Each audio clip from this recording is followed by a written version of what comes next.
সেদিন বেদপতি করে ভাবিলে ব্রহ্মা কিসা করিবি বাবা তপস্যারে ভৃগু ঋষি অଛନ୍ତି ভাই সে কন্যা গোটি ভৃগু ঋষি কুড়েলে ভৃগু ঋষি সে কন্যা পাখে রখিলে ভাবিলে মুনি মোর তপ করিবি ঘোর এ কন্যা যেতে থিব মোর নিকটর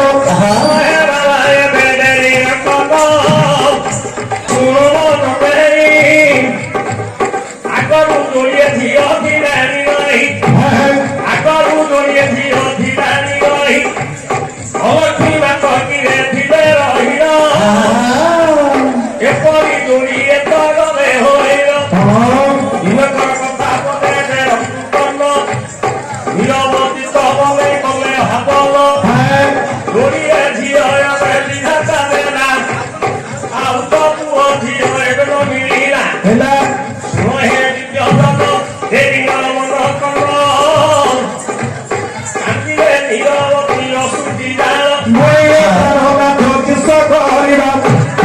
ঝিଅ তো ଏଇଟା ଜନ୍ମ ହୋଇଲେ ବାବା ପୁଅ ନଥିଲେ କେମିତି ରହିବା ମୁକତି କେତେ ଗଣି କ୍ରନ୍ଦନ କଲେ ନିରବତି ଭିତର କଥାରେ ବରୁଣ ଜାଣିଲେ ଭିତର ଚିତ ସେ ବରୁଣ ଜାଣିଲେ ହୋଇଲେ ଭାଗ୍ୟରେ ବିଧାତା ଯାହା ଲେଖିଛି ଭଲେ ଏ ବାବୁ ଶୁଣ ଡେରି କରି ଶ୍ରୁତି ଦୁଇଟା ଝିଅ ସିନା ଦେଖ ରହିଛନ୍ତି ହେଲେ ଦୁଇଟା ଝିଅ ହେଲା ଆଉ ଗୋଟେ ଝିଅ ହବ ହେଲେ ବାପା ନିରବଧି କାନ୍ତି କହିଲା ସମୟରେ ବରୁଣ କହିଲେ ଭାଗ୍ୟରେ ଯାହା ଅଛି ତାହା ନିରବଧିଙ୍କର ଅଶ୍ରୁପାତରୁ ଗୋଟେ ଝିଅ ଜନ୍ମ ହେଲେ ନୀଳରୁ ଜନ୍ମ ହେବା ସକାଶେ ସାନ ଝିଅଟା ହେଲା ନୀଳା ଆଉ ଗୋଟିଏ ପୁଅଟି କାନ୍ଦିବା ସମୟ ଡାହାଣ ପଟଙ୍କର ଜନ୍ମ ହେଲା ସେଇଟା ହେଲା ଚନ୍ଦ୍ର ଚନ୍ଦ୍ର ତିନି ଭଉଣୀରେ ଗୋଟିଏ ଭାଇ ହେଲା ଚନ୍ଦ୍ର ତିନି ଭଉଣୀ ଗୋଟେ ଭାଇ ହେଲେ ଚନ୍ଦ୍ର ଜଳଧର ଜନ୍ମ ହେଇଛି ସେ ଯାକ ଅଲଗା ହରେ ଏପରି କେତେ ଦିନ ତାଙ୍କର ବିତି ଗଲା ଲକ୍ଷ୍ମୀ ଦେଖି ପ୍ରଭୁ ଆନନ୍ଦ ପରା ପିତା ମାତା ତମରେ କଲା ଭାବନା ଘରୁ ଆସିଅଛି ଝିଅ ଋଷିନା ମତେ କେତେ ଦିନ ଭବାନୀଙ୍କ ଦୁଃଖିନ 21 ଦିନ ତାଙ୍କ ହେଲା ସମ୍ପୂର୍ଣ୍ଣ ବିଚାର କରିଲାନି ବ୍ରହ୍ମା ବିଚାର ବ୍ରହ୍ମା ପିତୁଳାକୁ କଲେ ନିର୍ମାଣ ଆଜିକି 21 ଦିନ ହେଲାଣି ଝିଅକୁ ଦେଖି ଯିବା ବିଚାରି ଜାଣି ଭାବିଲେ ମୋର ବିଧାତା ଛାଡ଼ି ଦେଲେ ବାବା ସଂସାର ଚିନ୍ତା ଦେଖିବା ପାଇଁ ସେ ହୃତ କରିଗଲେ ବରୁଣଙ୍କ ପୁରେ ଯେ ପ୍ରବେଶ ହୋଇଲେ ଦେଖିବ ବରୁଣ ଅତି ଆନନ୍ଦ ଆସିଲେ ବିଧାତାଙ୍କ ପୁର ଦେଇବ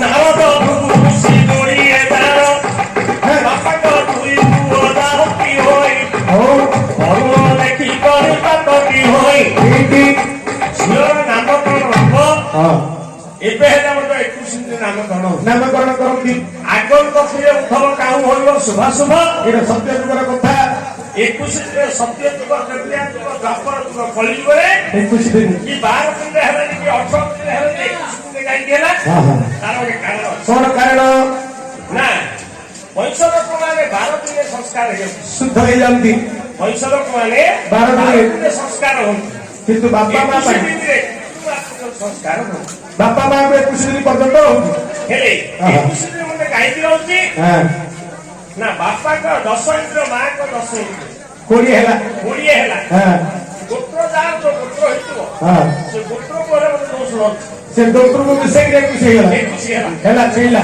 ହେଲେ ଆସିକି ନାଁ ଦେଲେ ଲକ୍ଷ୍ମୀ ବୋଲେ କି ଆଉ କି ନାଁ ନ ଦେଲେ ତାର ଗୋଟେ କାରଣ ଅଛି କଣ କାରଣ ନା ବେଦରେ ଯାହା ଲେଖିଛନ୍ତି ବିଧାତା ସେ ମଧ୍ୟରେ 12 ରାଶି 27 ନକ୍ଷତ୍ର 17 11 କରଣ ଏ ନାମକରଣ ଧରିକି ନକ୍ଷତ୍ର ଧରି ଧରି ଏସର ଅଧିପତ୍ୟ ହଉଛି 3ଟା ନକ୍ଷତ୍ର କଣ କଣ ନକ୍ଷତ୍ର ଅଶ୍ୱିନା 2ଟା କୃତିକା ଏ ତିନିଟା ନକ୍ଷତ୍ର ହଉଛନ୍ତି ମେଷ ରାଶିର ଅଧିକାରୀ। ଅଧିକାରୀ ସେ ଦିନକୁ ହଁ ମେଷ ରାଶି ଲଗ୍ନ ପଡିଛି। ଆଚ୍ଛା ଅଶ୍ୱିନ ଭୋଗ ହେଇଯାଇଛି, ଦିଟା ଭୋଗ ହେଇଯାଇଛି, ହଁ ହଁ ଆଗରୁ ଭୋଗ ହେଇଛି। ହେଲା ଲ ଲି ଲେ ଲୋ ପ୍ରଥମ ପାଠ ଆଣିଲେ ଲ ଲି ଲୋ ଏ ତିନିଟା ଅକ୍ଷର ଦେବାକୁ ପଡିବ ନା ତିନିଟା ଅକ୍ଷର ହଉଛି କୃତିକା ନକ୍ଷତ୍ରର ପାଦ ହଁ ହେଲା ହେଲା। ହଁ ଦେବପତି ବ୍ରହ୍ମା କହିଲେ ନା ହବ ଲକ୍ଷ୍ମୀ। ଲକ୍ଷ୍ମୀ ହେଇଗଲା। ଲକ୍ଷ୍ମୀ ନା ଦେଲି ଆମେ ବିଚାର କଲେ ଧନ୍ୟବାଦ। ଧନ୍ୟବାଦ। ଓ ବିଧାତା ଯୋ ନାମ ଗୋଟି ଦେଲେଣି ନେଇ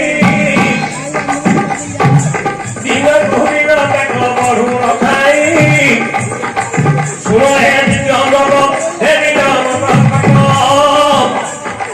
ବରଷେ ଦେଉଦିନ ହେଲା ସମ୍ପୂର୍ଣ୍ଣ କ୍ରମେ କ୍ରମେ ଝିଅ ତ ବଢି ଯାଉଅଛି, ଚନ୍ଦ୍ର ପଥେ ଦେଶରେ ବଢୁଅଛି ଶଶୀ।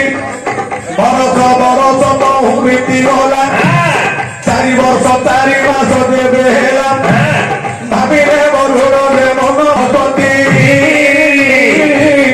ତାହାକୁ ବରୁଣ ଡକାଇ ରୀତି ନୀତି। ହେ ବାଉରି ଦେଲି ନକନ ସାଂଖ୍ୟ ବ୍ରାହ୍ମଣ କଲେ ଲେଖନ ଅବିଦ୍ୟା ଜୀବନ ଶୂନ୍ୟ ଦିଗ ଶୂନ୍ୟ ବାନ୍ଧବା ଅପୁତ୍ର ଗୃହ ଶୂନ୍ୟ ସର୍ବଶୂନ୍ୟ ଦରିଦ୍ରତା।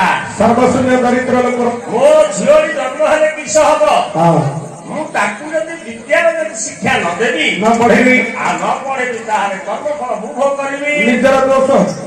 ହରେ ଗୁରୁ ଭଳିଆ ଚିନ୍ତା କଲେଣି